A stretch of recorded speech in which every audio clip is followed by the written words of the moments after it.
Alors, bonjour à tous. Donc, s'il y en a qui, peut-être, qui sont ici pour la première fois, là, donc Christian Lépine, archevêque de Montréal. Et c'est une grande joie pour moi d'être avec vous aujourd'hui, avec les honorables invités. Alors, dans un certain sens, je suis assez bien placé, mais en même temps mal placé. Je suis très bien placé parce que tout ce qui est important a été dit. Mais je suis assez mal placé parce que quand on est évêque, il faut toujours parler. Alors, je vais parler un peu, mais n'oubliez pas que tout ce qui est important a été dit. Le thème qu'on va donner, c'est l'amour véritable. Un instant. Est-ce qu'en arrière, on entend? Oui. OK. Quand vous n'entendez pas, vous levez les deux mains. Si vous levez une main, ça veut dire c'est une question. Quand vous levez deux mains, là, ça veut dire que vous n'entendez pas. Alors, donc, l'amour véritable, corps et âme, don de soi sans mesure. Si j'ai seulement qu'une chose à dire, parce qu'à la limite, il faut toujours à un moment donné pouvoir dire les choses en un mot ou en une phrase. C'est Jésus-Christ crucifié. L'amour véritable, c'est Jésus-Christ crucifié. Alors, vous voulez savoir ce qu'est l'amour véritable? Contemplez Jésus-Christ crucifié. Méditez le chemin de croix, au moins une fois par semaine, et vous allez entrer dans le mystère de l'amour véritable, vous allez apprendre à aimer avec Jésus-Christ crucifié. Jésus-Christ crucifié qui est ressuscité, donc qui n'est pas seulement devant nous comme un exemple, qui est déjà beaucoup, un exemple à imiter, c'est déjà énorme, mais un exemple à imiter qui, dès qu'on sent qu'on n'y arrive pas, on peut se décourager, qu'on peut laisser tomber. Alors Jésus-Christ, c'est plus qu'un exemple à imiter, c'est celui qui nous est donné. Jésus-Christ est ressuscité par le pouvoir de sa vie dans nos cœurs et de sa grâce.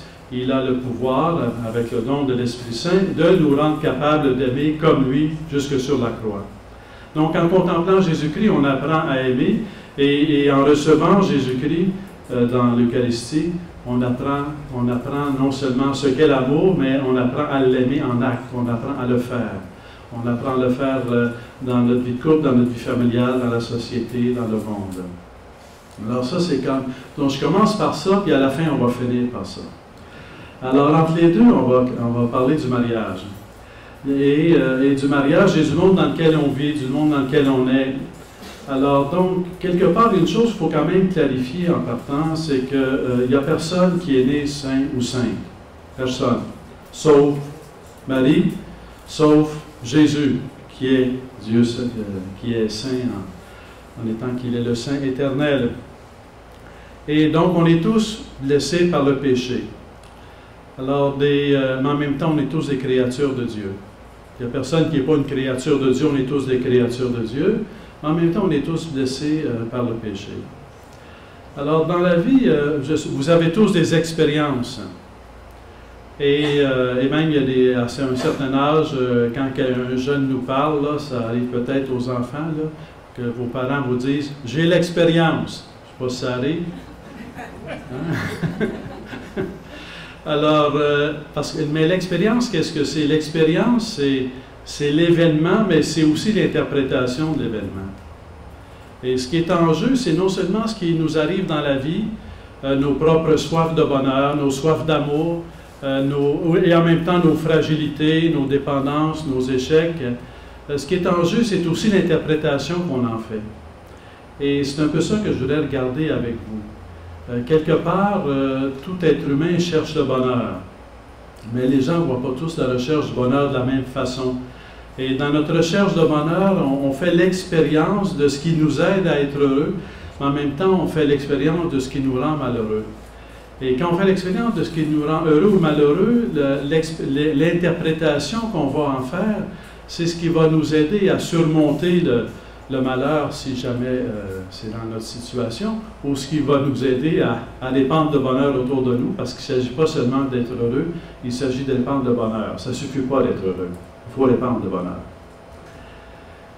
Alors donc, un des malentendus, je le dis comme ça pourrait être exprimé autrement, mais un des grands malentendus par rapport à l'enseignement de l'Église et le monde dans lequel on vit, c'est que depuis, c'est pas d'aujourd'hui, là, mais depuis des décennies, pour ne pas dire plus longtemps, il y a comme ce malentendu, comme si l'enseignement de l'Église sur la vie, sur le mariage, sur la famille, était comme une réalité superposée à l'être humain et plaquée sur l'être humain. Donc, si l'enseignement de l'Église, c'est l'Église qui veut imposer quelque chose aux autres. Et comme si l'enseignement de l'Église, bon, le mariage, l'union exclusive d'un homme et d'une femme pour la vie, comme si c'était quelque chose de plaqué et qui n'avait rien à faire avec à voir avec la recherche de bonheur qui peut nous habiter. Et donc quelque chose de superposé, d'artificiel, de plaqué. Et on peut dire, bon, ok, Dieu le dit, mais en même temps, qu'est-ce que Dieu me dit quand il me dit que le mariage à travers la Bible, lorsque Dieu a uni que l'homme ne le sépare pas, est-ce qu'il s'agit d'une parole plaquée sur moi? Est-ce qu'il s'agit de Dieu qui veut nous imposer quelque chose? Un des enjeux, c'est de découvrir que l'enseignement de l'Église, qui est l'enseignement de Jésus-Christ, véhiculé à travers l'histoire de l'Église jusqu'à aujourd'hui, avec le Concile Vatican II, avec le pape Jean-Paul II, plus particulièrement, puis on pourrait rajouter d'autres références. Cet enseignement de l'Église vient nous révéler, vient nous manifester, vient nous exprimer que le mariage, parce que là, on va parler spécifiquement du mariage, que le mariage, c'est ce pourquoi nous sommes faits. L'être humain n'est pas fait pour vivre n'importe quel amour. L'être humain est fait pour vivre un type d'amour. L'être humain n'est pas fait pour vivre n'importe quelle fécondité. Il est fait pour vivre un type de fécondité. L'être humain n'est pas fait pour vivre n'importe quel bonheur. Il est fait pour vivre un type de bonheur. L'être humain n'est pas fait pour vivre n'importe quel type de communion des personnes, il est fait pour vivre un certain type de communion des personnes. Alors, quand les gens cherchent le bonheur, je donne un petit exemple un peu simple, et pour ne pas dire simpliste, mais pour illustrer un peu. Quelqu'un qui ne sait pas ce que c'est que de boire de l'eau, qui a appris peut-être, je ne veux pas nommer des marques particulières, là, mais une forme de boisson gazeuse, disons, et qui pense que quand on a soif, ce qu'on prend, c'est une boisson gazeuse. Et qui voit une boisson gazeuse, ou bien il a soif, qu'est-ce qu'il cherche? Il cherche une boisson gazeuse, ou il voit une boisson gazeuse, qu'est-ce que ça fait? Ça lui donne la soif. Mais il n'a pas réalisé, à un moment donné, peut-être qu'à un moment donné, il va découvrir que ce dont il a besoin, c'est d'eau, simplement, boire de l'eau. Et que sa soif, c'est pas une soif, c'est une soif d'eau, c'est pas une soif de boisson gazeuse. Il a pu interpréter sa soif, parce qu'on ne peut pas éviter la soif. Il n'y a personne qui n'a pas soif. À tous les jours, on a soif. Alors, et soif d'eau, mais ou soif de boire, mais disons, mais soif de bonheur, bien sûr, c'est de ça qu'il s'agit. Mais on peut penser ou avoir interpréter notre soif comme étant une soif de boisson gazeuse, exclusivement, disons. Et à un moment donné, on découvre, parce que quelqu'un nous en parle, parce que finalement, on avait beau prendre des boissons gazeuses, on avait toujours soif, soif jamais apaisée. Finalement, on découvre que ce qui va nous apaiser notre soif, c'est l'eau. Alors, dans la quête de bonheur, il s'agit de qu'est-ce qui va apaiser ma soif de bonheur? Qu'est-ce qui va me donner la paix? Qu'est-ce qui va m'apaiser? Qu'est-ce qui va m'apaiser? Qu'est-ce qui va faire que lorsque je vais boire, j'aurai plus soif. Pas dans le sens que c'est pas bien d'avoir soif, mais dans le sens que je vais trouver la paix, je vais trouver ce que je cherche. Dans la soif, on cherche, mais quand on boit, on trouve. Mais si on ne sait jamais d'avoir soif, on peut se dire, bien, il y a quelque chose qui manque. Là, je découvre l'eau qui apaise ma soif et qui vraiment me rassasie.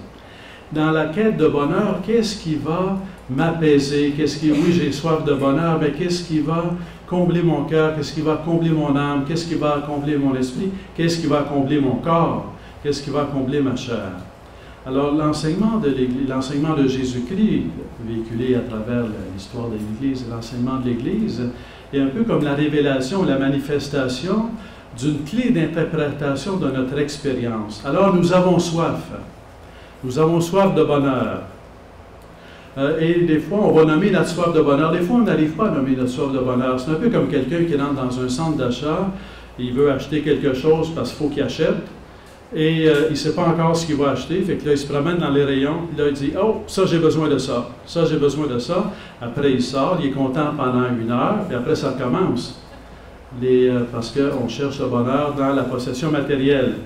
Alors, quelle est cette soif de bonheur? Donc, on peut, à la lumière, on peut regarder notre expérience, et dans l'expérience, on peut faire un cheminement, et Jésus-Christ vient rejoindre notre expérience. Il vient rejoindre notre expérience parce qu'il vient nous révéler que notre soif de bonheur, et ça a été exprimé, c'est une soif d'amour. C'est une soif d'amour. De quel amour? De quel amour? De quelle sorte d'amour? C'est une soif d'amour qui conduit à la communion. C'est qui conduit à être ensemble. Et de quelle sorte de communion? De quelle sorte d'être ensemble? C'est une soif d'amour qui conduit à la communion et qui conduit à la fécondité. Donc, notre soif de bonheur est comme une triple soif. Une soif d'amour, une soif de communion, une soif de fécondité. J'ai la joie, un peu moins maintenant comme évêque, mais j'ai eu toute ma vie de prêtre, j'ai rencontré des couples qui se préparaient au mariage. Et j'ai toujours rendu grâce à Dieu pour ces rencontres, parce que c'était comme une leçon de vie que je recevais, des choses qu'en général on n'entend pas tellement dans les médias. Alors donc, je reçois ces jeunes, et parfois ça fait quelques années qu'ils vivent ensemble, parfois plus, parfois ils vivent chacun chez soi en attendant le moment du mariage. Mais quand je leur dis, à quoi allez-vous dire oui quand vous allez vous marier? C'est la question avec laquelle je reviens toujours là, d'une façon ou de l'autre. Et ce qui m'étonne à chaque fois, c'est que même lorsque ce sont des gens qui sont loin de Dieu, ou qui ne pensent pas tellement à Dieu, qui pensent un peu bien sûr parce qu'ils veulent se marier à l'Église, mais qui, dans la construction de leurs valeurs, n'ont pas tellement reçu la sagesse de l'Église. Alors, mais ils vont dire, on veut se marier parce qu'on veut être ensemble. On veut être ensemble. Je ne suis plus capable de voir l'avenir sans lui, sans elle. Je veux consacrer ma vie à son bonheur, à prendre soin de lui, à prendre soin d'elle. On veut avoir des enfants, on veut grandir, on veut fonder une famille. Et ça, c'est des gens qui n'ont pas nécessairement, qui ne disent pas nécessairement Jésus-Christ, là. Mais ils le disent. Ils le disent, puis quand ils le disent, pour ma part, en tout cas, je rends grâce à Dieu et ça me confirme que ça fait vraiment partie de la nature humaine. C'est vraiment l'être humain qui est fait pour le don, la communion, la fécondité. Et je le vérifie à chaque fois que des couples voulant se marier viennent à moi, sans trop de référence à la foi, et m'expriment des valeurs qui expriment les fins du mariage dans l'enseignement de l'Église. Alors ça les habite. Et ça fait partie du monde dans lequel on vit. Il ne faut pas oublier que Dieu est à l'œuvre. Dieu est à l'œuvre dans tous les cœurs, de tout être humain. Dieu est à l'œuvre. Et il est à l'œuvre en mettant des désirs de différentes façons, mais aussi en semant des désirs. Et beaucoup de cœurs répondent à ce désir, de cette aspiration à un amour véritable, à un amour de communion, à un amour fécond. Et l'enseignement de Jésus-Christ nous aide à voir que non seulement ça, j'aime bien l'expression « Dieu seul est humain », ça vient de Bernard Brault, un dominicain, « Dieu seul est humain ». Dieu seul est humain dans le sens que c'est Dieu qui a créé l'être humain et c'est Dieu qui, en bout de ligne, connaît le plus ce que c'est que l'être humain. Et c'est pour ça qu'en Jésus-Christ, on découvre non seulement qui est Dieu, mais on découvre aussi qui est l'être humain, qu'est-ce qu'on est, qu'est-ce que l'homme, qu'est-ce que la femme, qu'est-ce que l'être humain en tant qu'être humain, comme enfant de Dieu, mais aussi dans l'humanité d'exister corps et âme, et la vocation à l'amour, à la communion et à la fécondité. Quelle est cette... Jésus-Christ vient nous révéler que cette parole qu'il donne, l'homme quittant son père et sa mère, s'unira à sa femme, ne feront plus qu'une seule chair, que cette parole qu'il donne, c'est ce pourquoi l'être humain est fait. Et c'est là qui est un peu comme le grand malentendu. C'est que, d'une part, une certaine perception voit dans cet enseignement du Christ et de l'Église un message surimposé à la nature humaine, comme s'il fallait se forcer à faire quelque chose pour lequel on n'était pas fait, alors que Jésus-Christ, et l'expérience parfois le confirme, vient nous révéler que finalement, l'appel de Jésus-Christ correspond à ce pourquoi nous sommes faits. Le même qui nous appelle, c'est le même qui nous a créés. Alors, il est intelligent, le Seigneur, alors s'il nous fait pour un amour véritable de don, de communion et de fécondité, s'il veut nous appeler à cela, il nous fait pour cela aussi. Il ne nous a pas fait pour quelque chose auquel il ne nous appelait pas, il nous a fait pour ce à quoi il nous appelle. C'est difficile, c'est un défi, parce que même lorsqu'on est croyant, on a toujours à découvrir que cet appel à la fidélité, cet appel à la totalité du don, cet appel à se donner librement, et de choisir d'aimer, c'est un appel non seulement qui vient du Seigneur, mais c'est l'appel pour lequel je suis fait. Et en marchant sur le chemin de l'appel pour lequel je suis fait, et que le Seigneur me révèle, parce qu'en me révélant cet appel, il me révèle ce pourquoi je suis fait, même quand on a la foi, on a toujours besoin d'approfondir cela. Je donne quelques exemples. C'est certain que dans la vie personnelle, comme dans la vie de couple, il y a les moments où tout est beau, tout est rose, et il y a les moments où on est fatigué, pour ne pas dire autrement. Alors, il y a des moments où peut-être qu'on a blessé l'autre sans s'en apercevoir. Peut-être qu'on l'a voulu un petit peu, parce qu'il y a des moments où on a voulu passer un message. Là, alors, il y a des moments où vraiment on a besoin d'être pardonné et où on a besoin de demander pardon. Et peut-être qu'à ce moment-là, on se dit, qu'est-ce que je fais ici? Qu'est-ce que je fais ici? Alors, la référence, c'est que être engagé dans ce mariage, c'est ça pourquoi je suis fait. Pardonner, c'est le don de Dieu qui vient m'apaiser. La fidélité, c'est ça pourquoi je suis fait. Je suis fait pour vivre d'un amour véritable. Et un des traits de l'amour véritable, c'est la fidélité. Ça, on ne peut pas en sortir. On ne peut pas en sortir. C'est la fidélité. Alors, quand dans une situation difficile, je choisis la fidélité par amour, en m'appuyant sur la grâce de Dieu, quand je choisis la fidélité, je trouve la paix. Je trouve la paix. Si je choisis l'infidélité, la paix m'échappe. Parce que je ne suis pas fait pour l'infidélité, je suis fait pour l'infidélité. C'était pour voir si vous suiviez. Ça marche. Des fois, ça ne marche pas, mais là, ça marche. Alors, donc, l'infidélité peut être source d'excitation. L'infidélité peut être l'excitation d'un moment passager. Mais ce n'est pas une source de paix, c'est pas vrai. Et c'est pour ça qu'une des définitions de l'amour à la moderne, c'est que aimer, c'est trouver la personne qui satisfait les besoins du moment. C'est-à-dire, je passe d'un engagement à l'autre, cherchant une paix qui m'échappe toujours. La fidélité, c'est ça pourquoi je suis fait, et je peux l'être, appelé à être, je ne sais trop, là, mon mari, ma femme est malade. Et gravement malade. Et au début, je veux l'aimer, je suis là et tout ça. Là, ça fait quelques années. Et ça devient une épreuve. Mais c'est l'amour qui est appelé à grandir, c'est la gratuité du don qui est appelé à grandir, c'est la fidélité qui est appelée à grandir. Et quand je fais comme ce dépassement de soi, dans la fidélité, ça se transforme en source de joie, en source de paix. À un moment donné, je rencontre une femme qui était avec son enfant qui avait un handicap. Et ça faisait 20 ans qu'elle s'en occupait. Alors, elle dit, c'est la plus belle chose qui m'est arrivée dans ma vie. On dit ça parce qu'on a voulu aimer, on dit ça parce qu'on s'est dépassé, qu'on était au bout de nos forces, on dit ça parce qu'on a prié, parce qu'on a demandé la grâce de Dieu. Mais on n'a pas idée de l'amour pour lequel on est fait. On n'a pas idée. Si on est pris avec l'idée que vivre, c'est satisfaire ses besoins, on est foutu. On est foutu. On n'arrive pas à entrer dans un dépassement de soi. On est toujours en quête d'épanouissement de soi. On n'arrive pas à se donner quand ça devient difficile ou exigeant, ou même des fois surexigeant. On n'y arrive pas. Toujours avec la grâce de Dieu. À la limite, quand ça devient surexigeant et qu'on essaie et qu'on n'y arrive pas, c'est un signe qu'on a besoin de la grâce de Dieu. Ce n'est pas un signe qu'on n'est pas appelé à ça. On est fait pour vivre la fidélité. On est fait pour vivre d'un amour fidèle. On est fait pour trouver notre paix dans la fidélité. On a parlé de témoignage aujourd'hui, alors c'est difficile pour moi de parler d'autre chose que de Jésus-Christ, alors je vais parler un peu de moi-même, disons.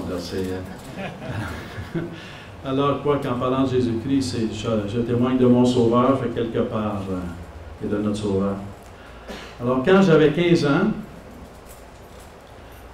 J'étais un jeune homme, puis les femmes peut-être en doutent, là, ou les jeunes filles en doutent peut-être, là.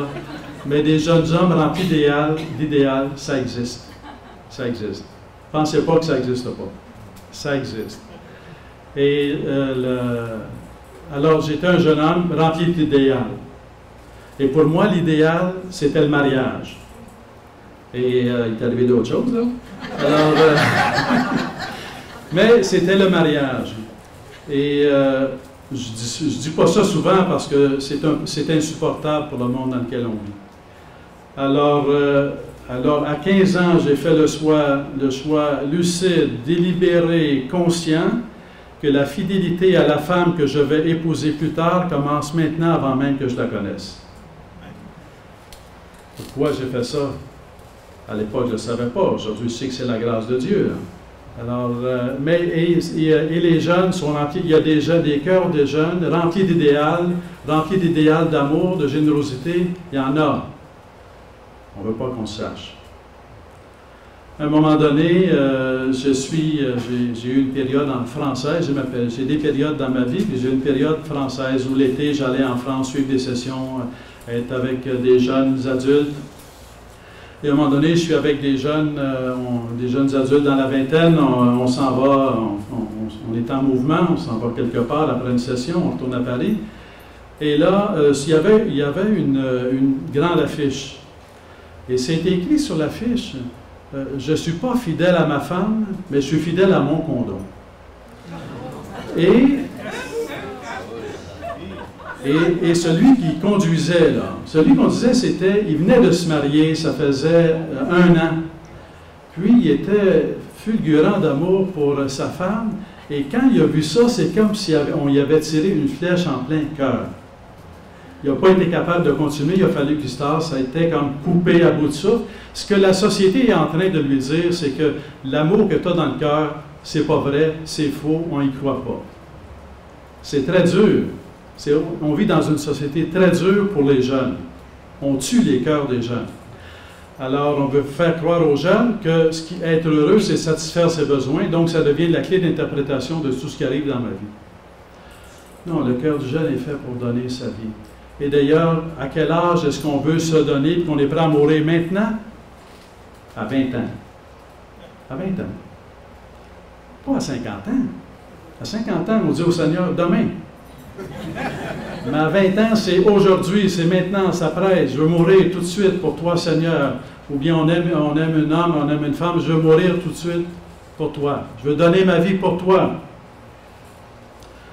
C'est pas toujours facile d'y croire que c'est possible, d'y croire que ça existe, d'y croire que ça vaut la peine. Mais il y a 2 éléments qui peuvent nous aider à ne pas quitter cette vision. C'est ce pourquoi nous sommes faits. Notre dignité, notre noblesse, c'est d'être fait pour un amour de don total et de don fidèle. C'est notre dignité, c'est notre noblesse. Quoi que ce soit qui arrive. Et c'est pour ça, et cette noblesse des cœurs, c'est Dieu qui la connaît, c'est Dieu qui la voit. Et il y a beaucoup de cœurs nobles dans le monde dans lequel on vit. C'est pas toujours évident. On a souvent l'impression d'être seul à aspirer à un tel idéal, à une telle noblesse, à une telle beauté. Mais il faut trouver des façons, comme aujourd'hui, de trouver de cette solitude, de penser qu'on est seul à y aspirer. Donc l'amour véritable, c'est ça pourquoi nous sommes faits. L'amour véritable existe en Jésus-Christ, est vécu par Jésus-Christ, mais c'est ça pourquoi nous sommes faits. Et dans la mesure où on fait l'expérience de nos limites, quelqu'un pourrait dire, écoutez, moi je me suis marié, ça n'a pas bien été, finalement je pense qu'on n'est pas fait, le mariage de l'être humain n'est pas fait pour ça. Il interprète son expérience. Ou quelqu'un peut dire, écoute, moi, je n'arrive pas à m'entendre avec ma femme ou avec mon mari. Je pense que les hommes et les femmes, là, ça s'est attiré l'un vers l'autre, mais en même temps, c'est pas fait tant que ça pour s'entendre. Là, parce que tu veux interpréter.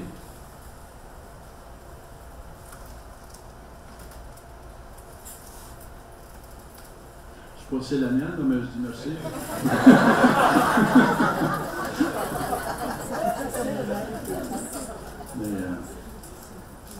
Alors, la révélation nous révèle l'amour de Dieu, nous révèle que nous sommes des êtres humains appelés des enfants de Dieu, mais nous révèle aussi que nous sommes blessés par le péché. Et il nous révèle que ce péché, c'est une perte d'harmonie avec Dieu, et en perdant l'harmonie avec Dieu, on perd l'harmonie entre l'homme et la femme, l'harmonie entre frères, entre sœurs, l'harmonie avec le cosmos, comme on aime à le dire aujourd'hui, l'harmonie en soi-même.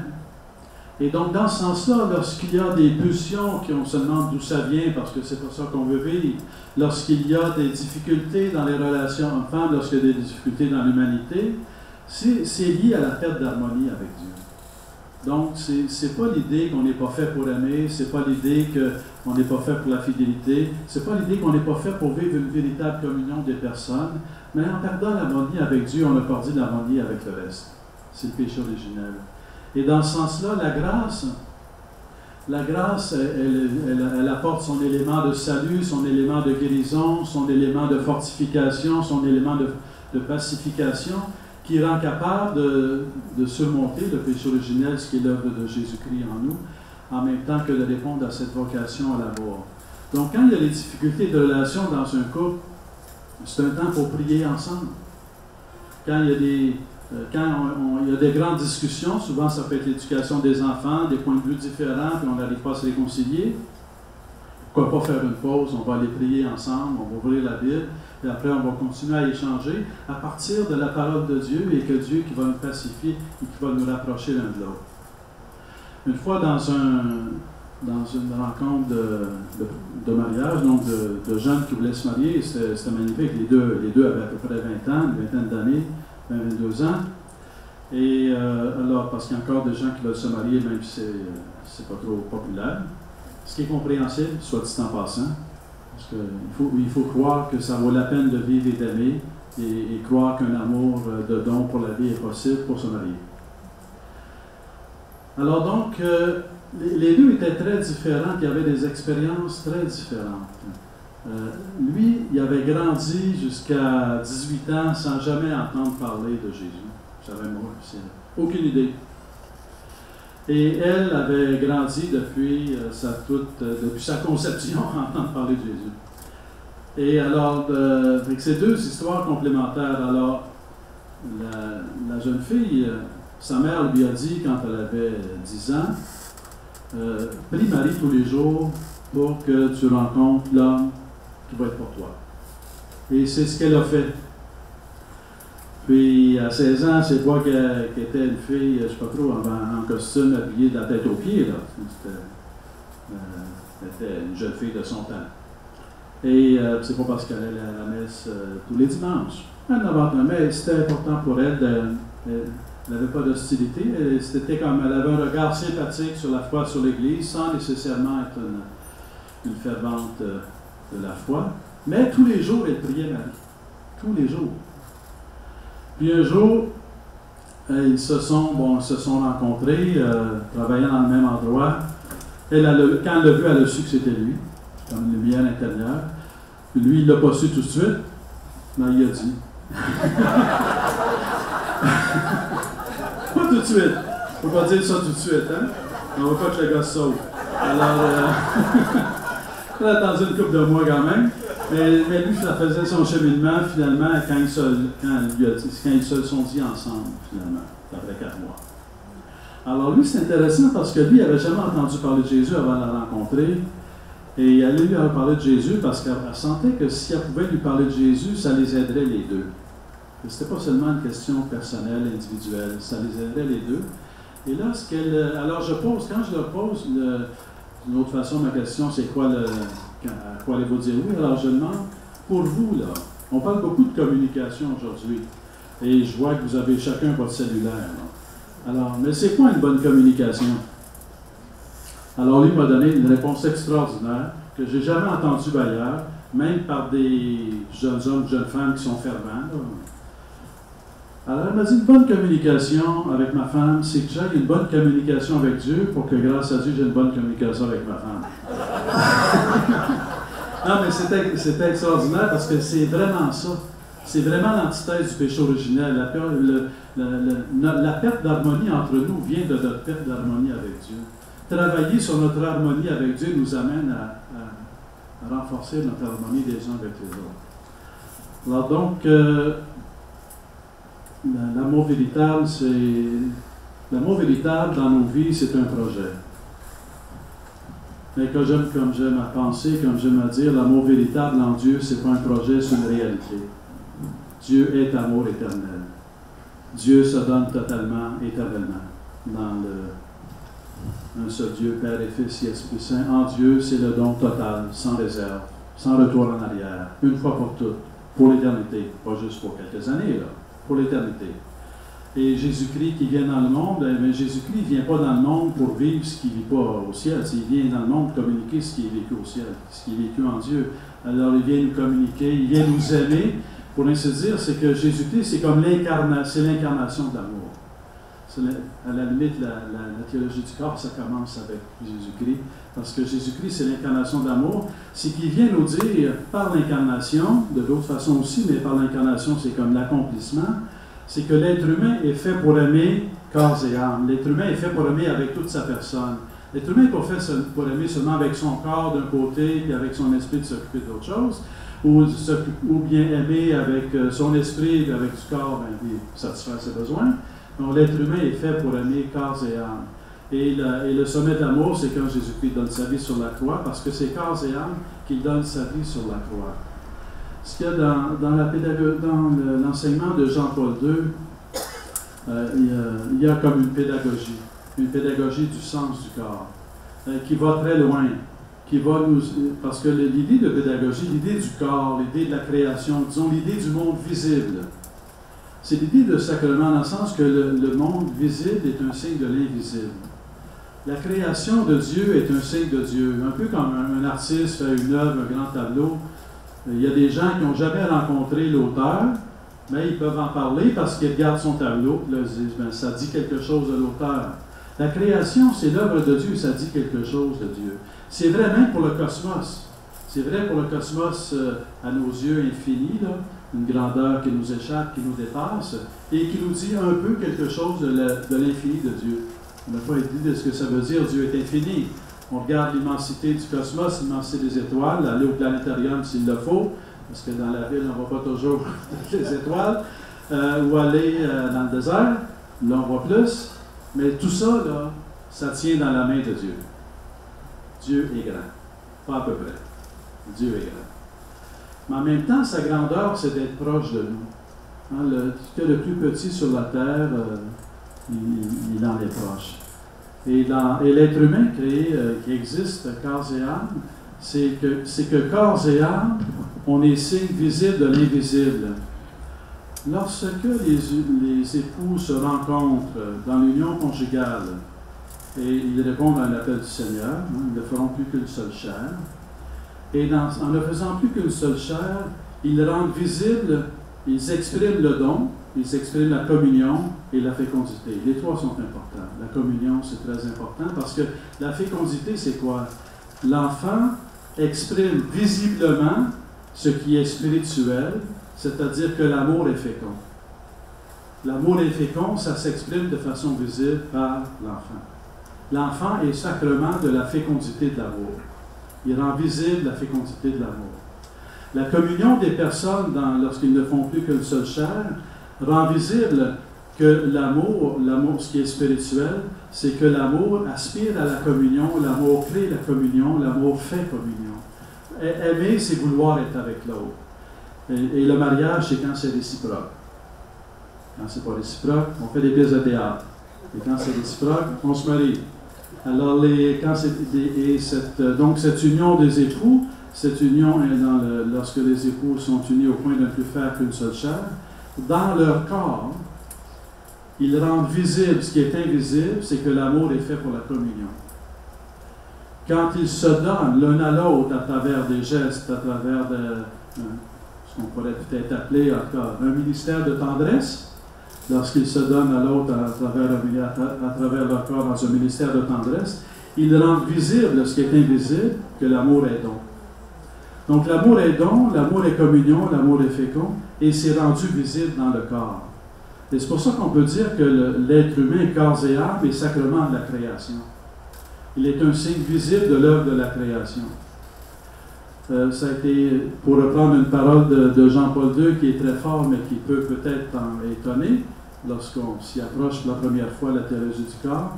Jean-Paul II va parler de la pure valeur du sexe. La pure valeur du sexe. Il ne dit pas ça a sa place dans la vie. Non. Il dit il en faut quand même pour avoir des enfants. Non. La pure valeur du sexe. Et la pure valeur du sexe, dans sa réalité même de don, de communion et de fécondité. Les trois. C'est important de tenir les trois ensemble. Ça ne peut pas être seulement que la fécondité, parce qu'à ce moment-là, on ne peut pas instrumentaliser l'autre pour avoir des enfants. Ça ne peut pas seulement être le don, parce que le don est fait pour s'accomplir dans la communion. Ça ne peut pas être seulement la communion sans le don, parce que ce qui crée la communion, c'est le don. Quand les jeunes ou les gens se marient, ils se marient en disant oui pour la vie, et là, 10 ans après, ils doivent se séparer. Moi, je ne rentre pas dans les explications. Chaque histoire, c'est des cheminements, puis il y a tout peut arriver. Mais j'en reviens quand même au malentendu. Dans le malentendu, dans le sens où l'être humain, quand il a sa soif de bonheur, il a appris dans le monde, dans un monde d'objets et de choses, à s'approprier les choses, et l'autre peut devenir ce que je m'approprie. J'ai beau vouloir aimer, c'est que quelque part, il y a une dimension de blessure du péché originel, mais aussi de contexte, un certain contexte de valeur, de courant de valeur, si on veut, ou l'autre, où je suis là pour satisfaire mes besoins, et donc l'autre, c'est ce dont je m'approprie. Et le problème, c'est que ce qui conduit à la communion, c'est le don réciproque. Ce qui conduit à la communion, ce n'est pas l'appropriation. S'approprier l'autre, ça ne conduit pas à la communion. Alors donc, j'aspire à la communion, je pense que je vais y arriver en m'appropriant l'autre, un peu comme je ne suis pas trop, je prends mon dessert, je m'approprie l'autre, mais finalement, je n'y arrive pas à la communion. Fait que là, ça fait 10 ans que j'essaye, bien là, je vais l'essayer ailleurs. Mais dans le fond, le problème, c'est pas qu'il n'est pas fait pour la communion, c'est même pas qu'ils ne sont pas faits les deux pour s'aimer ensemble, c'est qu'ils ont cherché dans l'appropriation le chemin de la communion. Alors que le chemin de la communion, c'est dans le don de soi, c'est de mettre en premier le bonheur de l'autre. C'est de vivre pour l'autre. C'est pas seulement de vivre à côté de l'autre, intéressant.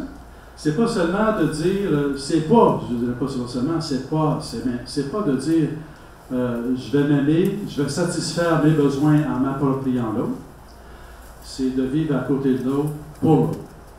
J'existe toujours comme individu, mais je vis pour l'autre. Et dans ce don réciproque, dans ce don pour l'autre, je construis la communion, je réalise la communion. Donc, le malentendu que, finalement, la parole de Jésus-Christ sur l'amour, la fidélité transmise par l'enseignement de l'Église, c'est comme du plaqué sur notre vie. Moi, après tout, je cherche le bonheur, ça vient m'empêcher d'être libre.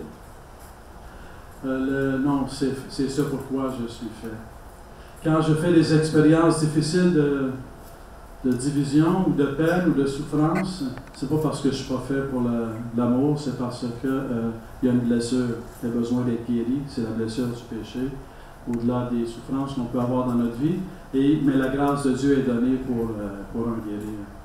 Et quand je pense, quand j'aspire à la communion, quand j'aspire à l'union, quand j'aspire à être avec l'autre, et que ça ne fonctionne pas, ben, la question c'est comment tu t'y prends? Est-ce que tu t'y prends en suivant la piste de l'appropriation de l'autre, ou bien si tu prends par la piste du don de soi, qui met en premier le bonheur de l'autre? Alors, ce qu'il y a de premier, moi, je dis ça comme ça, là, bien humblement, mais je dirais, je le sais. Ce qu'il y a de premier dans le cœur des jeunes, c'est de vivre un amour de don de soi. Mais ils le vivent dans un monde d'appropriation. On est là pour satisfaire ses besoins. Fait qu'ils ne savent plus comment interpréter cette soif de bonheur. Ils ne savent plus comment interpréter cette soif de don de soi. Et ils ont besoin de Jésus-Christ. Ils ont besoin de témoins. le témoin. Alors, je vous invite à ne jamais douter que vous, on est tous, chacun d'entre vous. Et au début, tout à l'heure, quelqu'un a dit, Jésus-Christ a donné sa vie pour moi, puis il a dit, ah non, c'est pas juste pour moi, c'est pour les autres. Je me permets de corriger ça. Jésus-Christ il a donné sa vie seulement pour toi.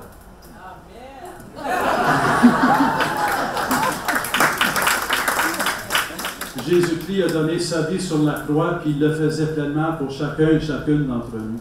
Jésus-Christ ne divise pas son amour dans le nombre d'habitants qu'il y a sur la terre, dans l'histoire de l'humanité. Jésus-Christ, c'est l'amour total pour chaque être humain depuis sa conception. Amour total.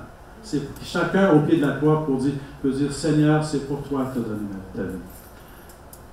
Ouvre mon cœur pour que je reçoive cet amour et que j'y réponde et que j'aime autour de moi. Alors, bonne continuation.